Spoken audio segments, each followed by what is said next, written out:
Our thanks to the Prime Minister of the Republic of Kosovo, especially for just highlighting the ongoing impact that Russia has across this region. So what to do? What to do, right? Today we are focusing on solutions, and this is really critical.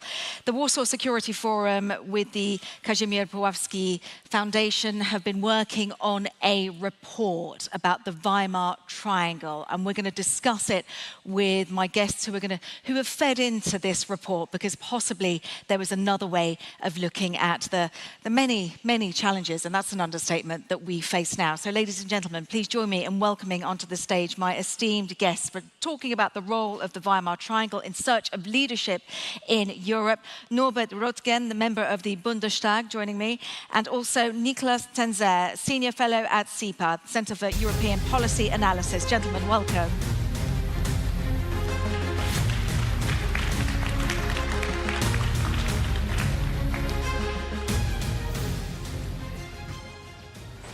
I say challenges, that's an understatement, isn't it?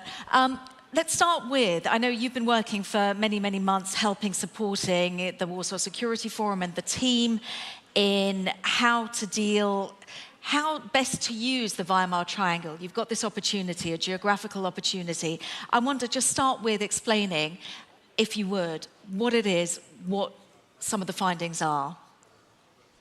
Well, I think that, basically, if we consider the Weimar Triangle, it's basically the stronger countries in terms of defense in EU.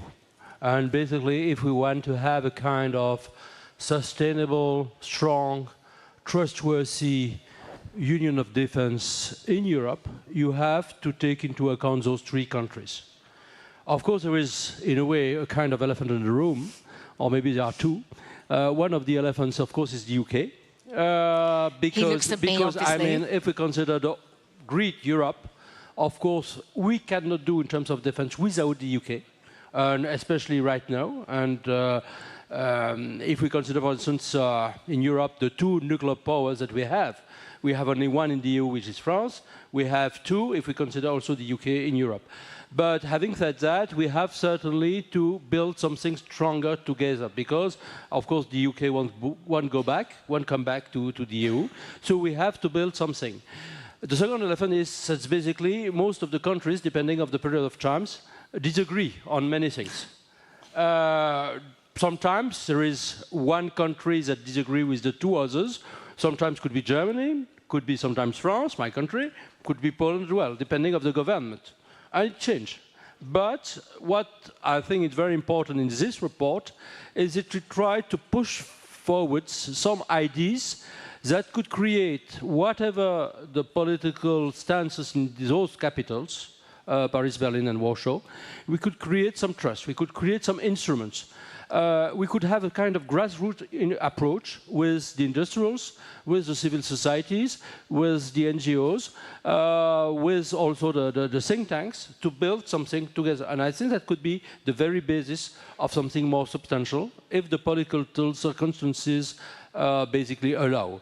Last point, very quickly, is that right now we are, of course, in a turning point, because basically Europe is threatened. Europe is threatened by Russia, something that I was saying, 10 years ago, 15 years ago even. I was not really heard about that, but no, I think it's quite visible. We have to win the war in Ukraine. We have to make Ukraine win. We have to make Russia lose the war.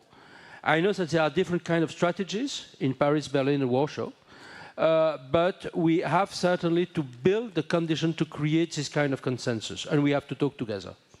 Can I play devil's advocate? Because I have to. Norbert, if you've got these three countries joining together in a Weimar Triangle, are you not creating another tier within the European Union, within Europe, those countries that aren't part of the EU?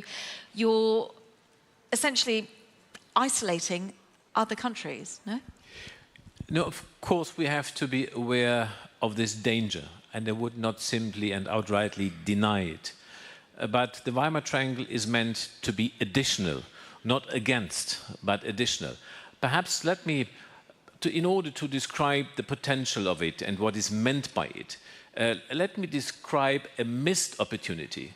So if the three, call it the Weimar Triangle, had a few months after Putin launched the full invasion of Ukraine, had stepped in, had agreed on a substantial and quick support for Ukraine.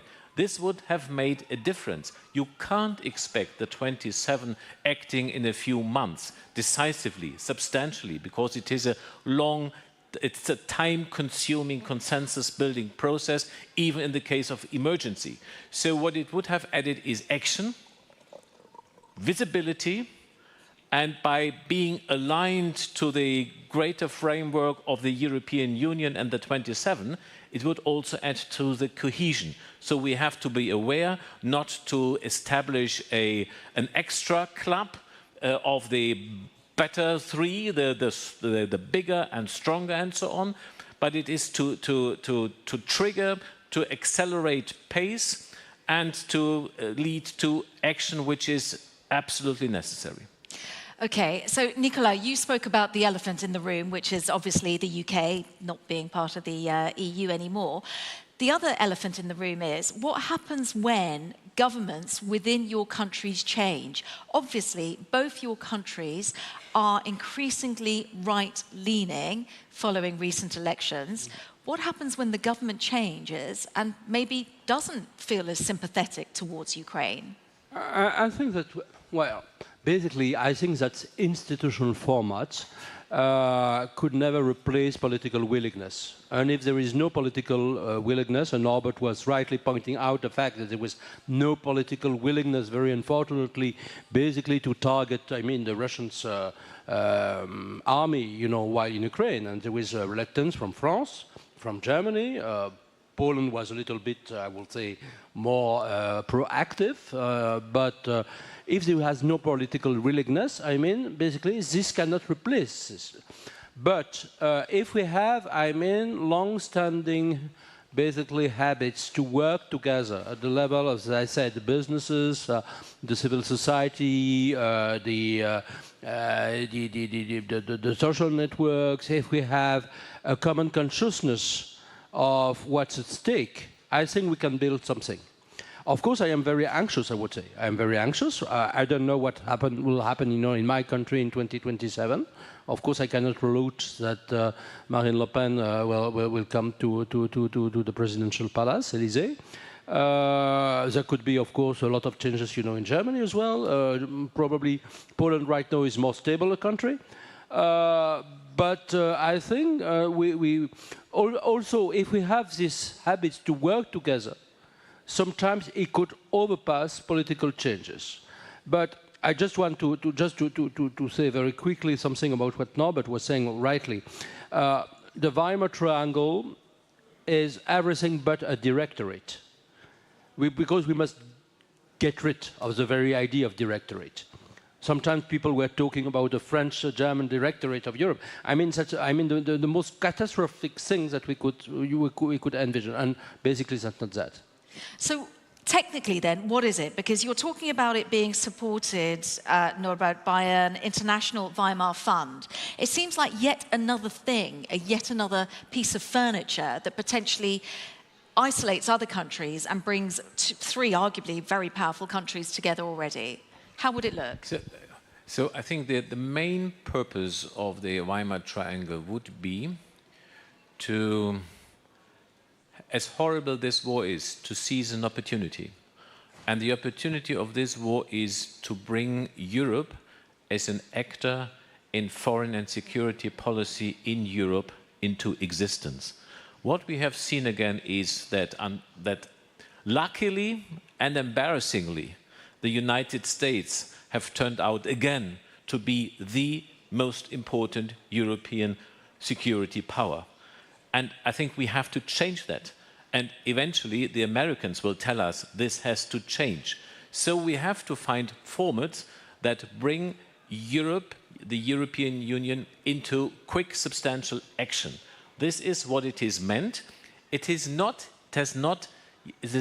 yet established, because this was what your previous question referred to, if governments change and so on. So we would have to extend the meaning of the German-French couple, unfortunately also deteriorated in our times, But we knew, and we have learned from the past, the two of us, we cannot and will not replace the European Union. But if the two of us do not agree, Europe is not going to work. And the European Union has shifted to the east. And we simply need a strong Central European country within the consensus-building process. If the three agree, more can happen in Europe and more action can be done in a cohesive, in a positive, a constructive way, and not in any different way to that. I wonder, seeing as we have a democracy here, and that the Warsaw Security Forum is all about having a conversation. We'll take your questions in a moment, but just Weimar Triangle, raise your hands if you think that Europe needs it. I mean, if you look around you, what is it, half and half? No, not even what, a third of people think they... We need more convincing. We need more convincing. I would say a fair judge would have said half-half. Half-half. Okay. We'll get the votes. Well, it's all in interpretation, isn't it? We have to be more convincing, you're right. You have to be more convincing. Half-half to that one side. Let's open this up to the floor, because I think that's when it gets fun. If we've got a question here, let's go to this gentleman here first, please. And then we've got a question here. But yeah, I think we need to work you guys a little bit harder. Right, yes, sir. Where are you from? Brief question. Good morning. My name is Tomasz Wodowski. I'm from International Observer website. And I have a question for both of our guests. Sir, you mentioned that Russia must lose this war. But everybody understands what this means, Russia lose this war, in a different way. So I would like to ask you how you and our German colleague understand what it means that Russia will lose the war. And the second question is, what do you think about the idea that maybe it's time to change the Weimar Triangle to Weimar Square and join Kyiv to this team? Interesting, interesting. Nicolas, would you like to take that? Well, I will take very quickly the two questions. The first question, maybe that's not, basically I think the topic of the panel today, but I will answer because that was my main point since, well, more than 10 years and a half, the idea that we have to defeat Russia. Basically, defeat Russia is to make sure, first of all, that Russia withdraw its troops from Ukraine, that's the first priority, but then also from Syria, that it basically stop its grips, on Belarus and Georgia, stop also to influence European capitals. It means basically, first of all, a military defeat. We have basically to do it first, in Ukraine. That's why I was in favor, but that will be the topic of the panel tonight for the night old session. We have certainly to take action directly, not only to let the Ukrainians make the job, but after that we have to defeat Russia, elsewhere than in Ukraine. So that's the first thing. The second thing is basically we have, this format, which is Weimar Triangle. We have good relation between the people. We have, of course, political divergences, obviously. But certainly I think we have to work together to build a scenario. I know that we have, at least 2 of the 3 countries right now that could be in favor of, let's say, tougher stance vis-à-vis Russia, more proactivity in Ukraine. My president was not rolling out the possibilities to send troops to Ukraine. I think we have to work on that more precisely. We have certainly to do more, and especially we French guys. And I think we have also to work with our German colleagues, and some of them, whom I know here probably, are convinced that we have certainly to move towards this direction. And that's, of course, political decision. Norbert, go. So I would say, what is our strategic goal? The strategic goal is to restore security and peace in Europe. This is our goal. My view is that at the end of the day, there will only be a political settlement, but to achieve and to open the space for finding political settlements, there is a military precondition, and I would describe this as we have to make sure, we have to make this war a failure. This war has to fail, and it must be clear, it must get clear that Putin is not gaining anything by trying to reintroduce war as a political instrument in the 21st century in Europe. This has to be made clear and sure, and then the political space is likely to open out of a position of military strength from the Ukrainian side. I just wonder if the war ends, do you need a Weimar Triangle? Just briefly. If the war does end, when the war ends, let's put it that way, do you still need a Weimar Triangle? Of course, okay. Because if the war ends, it's not the end of the story, but it's the beginning of the story to found and forge a new European security order, which has certainly to go beyond the countries, the members of EU and NATO. Can I just before we come to this gentleman, just one more time for you guys. So that gentleman, interesting point, Weimar Square. Who would agree, or hands up if you think that a Weimar Square is a good idea? So adding Kyiv to Paris, Berlin, and, oh my goodness, and Warsaw. Yeah, okay, that speaks for itself. So that is definitely not half, far fewer. Gentlemen, yes, please. Sorry. Jacek Karczewski, I'm from Poland. I would like to follow up on the idea of this directorate that Nicolas Tenzer mentioned. And you said this is not a good idea, this perception of a directorate, Franco-German directorate in the European Union.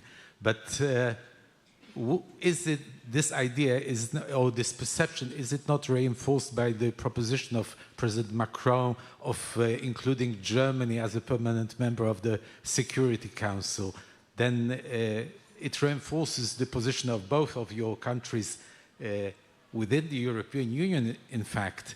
And whereas probably the way to go forward for all Europeans to feel included would be more for your leader to propose that the European Union become a permanent member.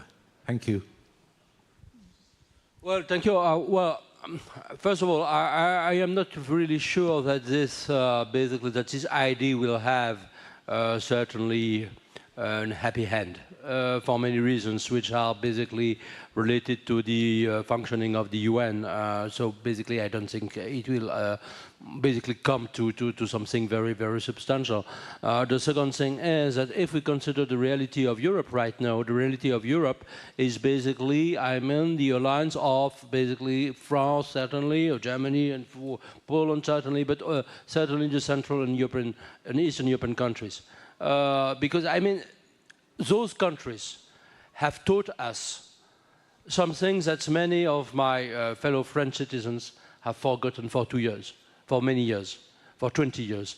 And I think that we have to understand the lessons, which are historical lessons of consciousness. So basically, to have a kind of duo between only France and Germany to speak on behalf of Europe, it cannot work. Last thing, very quickly, is that basically we are talking about Weimar triangles, or it could be of square, whatever.